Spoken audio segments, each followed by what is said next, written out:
All right, so section 1.6 is called inverse functions. There's a definition there. It says that if f is a function, the inverse of f receives as input a number, f of x. It manipulates it and outputs the value x. Now that's exactly the opposite of what the original function does, right? Because we know that with the original function, the input values are the x values and the output values are the f of x values. So here it's switched on us.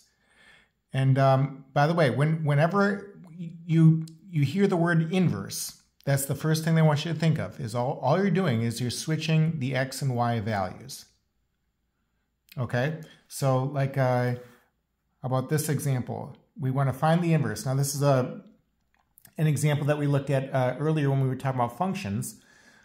We have a group of people and their corresponding birthdays. Okay, now if I want to find the inverse, it's all about switching x and y. So the birthdays are going to go on the left side, and the people's names are going to go on the right side. And I draw my correspondence arrows there. And that's my answer. Okay? So the input values would be the birthdays, and the output values would be the people. Okay? Here's another example. Okay, so what if I have a set of points? This would be a function. Okay, and if I want to find the inverse, it's all about switching x and y. So I'm going to switch the coordinates. They're on the points. So I'm going to have this set of points containing -2, 5, 4, 1, 0, 0, -27, -3. Okay. Now, the inverse of a function is not necessarily a function. Okay. So if you switch x and y, you're not necessarily going to have a function when all is said and done. If the inverse of a function f is also a function, then f is called one-to-one. Okay, we very briefly talked about a one-to-one function in section 1.1 there. Okay, but so is our examples one-to-one? Well, here's a function, right? Because each person has only one birthday, and here's the inverse. Now I can't have an x value going to two different y values. So the inverse is not a function, which means that, you know, I don't want to call this a function, okay? Now over here, here's this set of points. I do have a function, okay? So I can call that f of x, and the inverse, all I'm doing is switching x and y, and looks like the inverse is also going to be a function. Okay, because each x is going to only go to one y. We don't have an x value going to two different spots there. So the inverse is a function on this example. Okay. There's the horizontal line test. And it says that if every horizontal line intersects the graph of a function, and at most one point, then f is one-to-one. Okay, so you have to have a function first to see if it's one-to-one. Here's two examples. So, you know, if I have f of x equal x squared, this would be a function, right, because it passes the vertical line test. It's not going to be a one-to-one function, though, because it's going to fail the horizontal line test. So, in other words, this function has an inverse, but the inverse is not a function. That's all we're saying. Here's another example. F of x equal x cubed. Okay, that's a function, right? So now, because it passed the vertical line test, will it pass the horizontal line test? Yeah, so if I draw a horizontal line anywhere, it's going to pass that test, right? And so this would be a one-to-one function. So this function has an inverse. Every function has an inverse, by the way. The inverse is also a function. Okay, making it a one-to-one function. Now, with the inverse function notation, We denote the inverse function of f of x by this guy here. F inverse of x is how we'd read that. Be careful about using this notation though, okay, because f inverse is just a symbol to represent the inverse function. The -1 that we see there is not an exponent, okay? So f inverse does not mean the reciprocal of f. In other words, f inverse of x is not the same thing as 1 over f of x. 1 over f of x would be the same thing as f of x to the -1 power. I don't have f of x to the -1 power. I have f inverse of x. That's totally different. Okay? Now, obviously, we only want to use the inverse function notation if the inverse is a function. Okay? So, like in this example, here is my function, and here's the inverse. The inverse is also a function, you know, so I can call this f inverse of x if I want to. I can call the original function f of x if I want to, and that'd be fine. Now over here in this first example, okay, here is my function, right? Each person has exactly one birthday. That's a function. And here is the inverse. Now the inverse is not a function, right? Because I got an x value going to two different y values. You can't have that with functions. So I don't want to do anything with the inverse function notation. Okay? I can call the original function f of x, and that's it. I don't want to just blindly say f inverse of x, okay? Because I don't have a function here. Okay? So again, the point is to say that when the inverse is a function, you can use the function notation. If the inverse is not a function, don't be using the inverse function notation. Okay? Let's try this next. So let f be 1 to 1. What does that mean again? It means the inverse is a function. Okay, so then g is the inverse function of f if f composed g of x is equal to x and g composed f of x is equal to x. Okay, so we check and see if two functions are inverse of each other through function composition. If we plug each function into the other and get plain old x, then the two functions are inverses of each other. Okay, so let's try this example. We want to verify that the inverse of f of x equals 2x plus 3 is f inverse of x equals 1/2 times x minus 3. Okay, so let's check. Now, f inverse, that's the same thing as g here for this problem. Okay, so I need to check that f of f inverse of x gives me just x, and I also need to check that f inverse of f of x gives me just x. If I'm not getting just x on either one of these two calculations, then I'll know that the two functions are not inverse of each other. All right, so let's find f of f inverse of x first. F inverse of x is 1/2 times x minus 3. So everywhere that I see an x in f, there's only one x showing, I'll need to replace that with 1/2 the quantity x minus 3. Okay, so let's go ahead and do that. We have 2 times x is 1/2 the quantity x minus 3. I'm replacing that, and plus 3. And I got to simplify this. 2 times 1/2 is 1, right? So I got x minus 3 plus 3. Negative 3 plus 3 is 0. And so I get just x from that. Now I also need to know, does f inverse of f of x give me just x? Okay, that's f inverse of f of x is 2x plus 3. So everywhere that I see an x in the inverse, there's only one x showing there, I need to replace that with 2x plus 3 and then simplify. So I'm doing that. We got 1/2 times 2x plus 3 minus 3. Okay, is that just x? 3 minus 3 is 0. 1/2 times 2x, 1/2 times 2 is 1. So I get just x.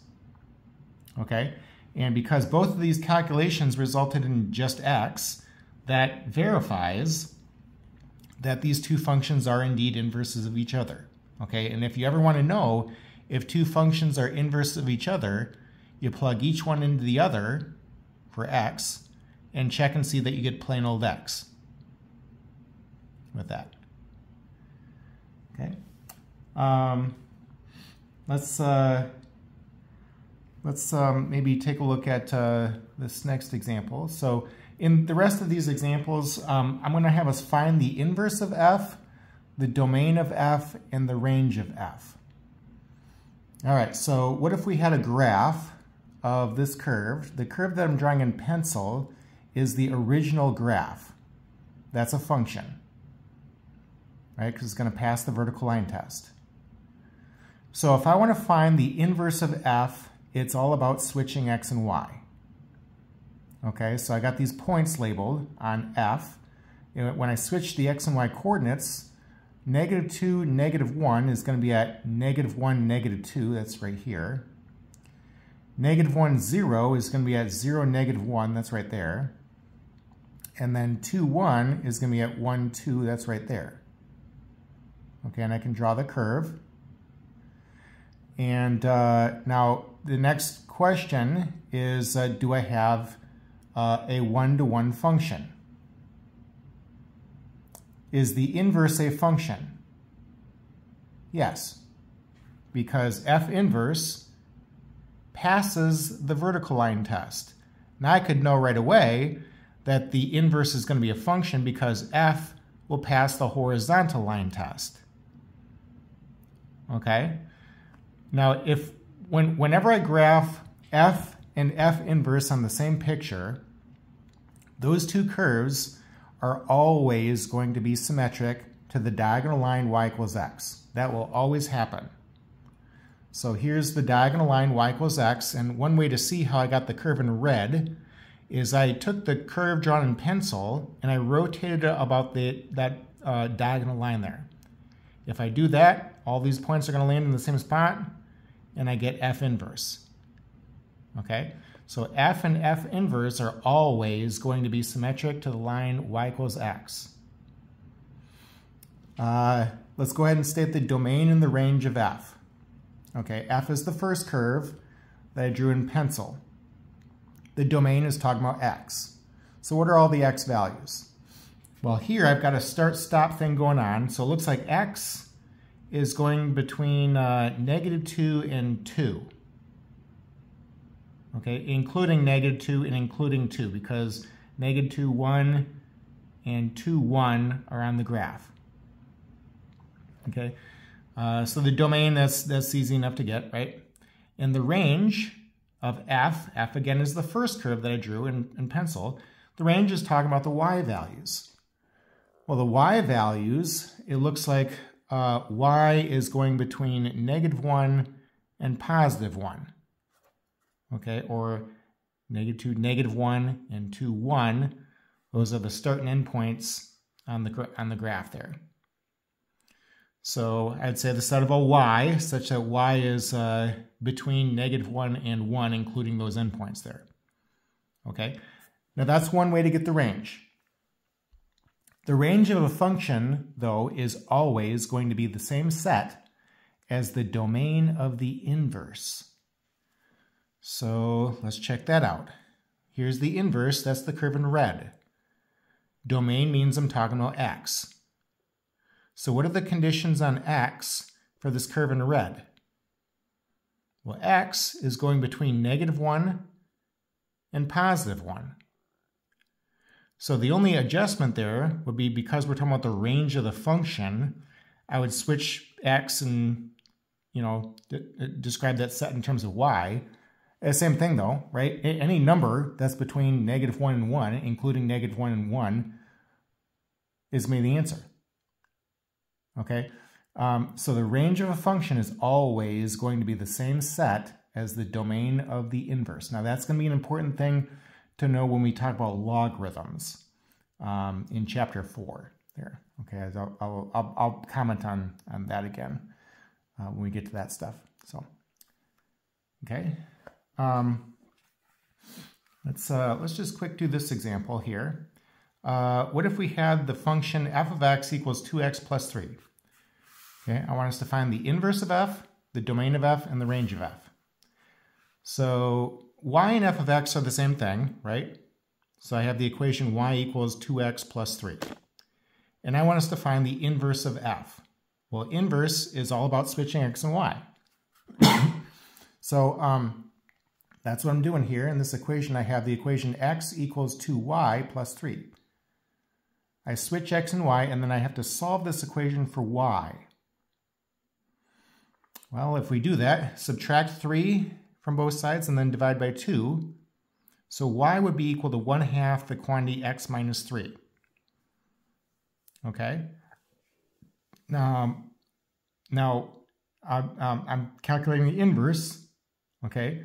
I'll say f inverse of x equals 1/2 the quantity x minus 3. Okay? Now, how do I know that that's the right answer and I didn't screw this up? Well, we already checked this back here in this problem.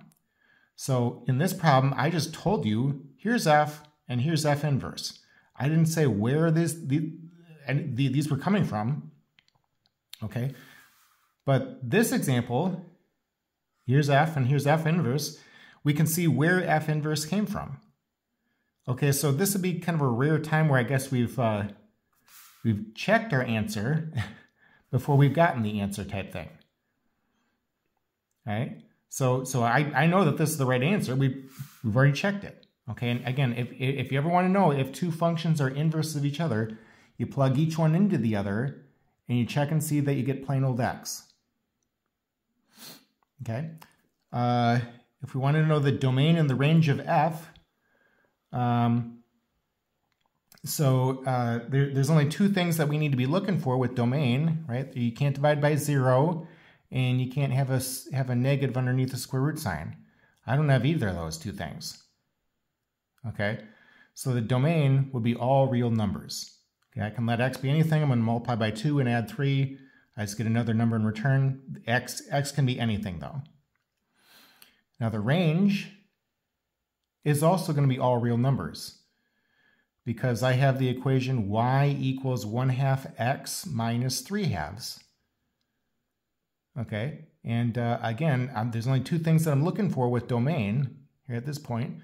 I can't divide by 0, and I can't have a negative underneath the square root sign. I don't have either of those in this equation.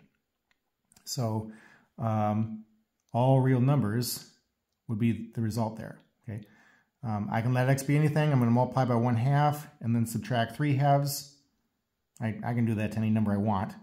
Right? I just get another number in return there. Okay. There's still one more page left in this section. Why don't we hit that in the next video, and we'll go ahead and stop the video right here.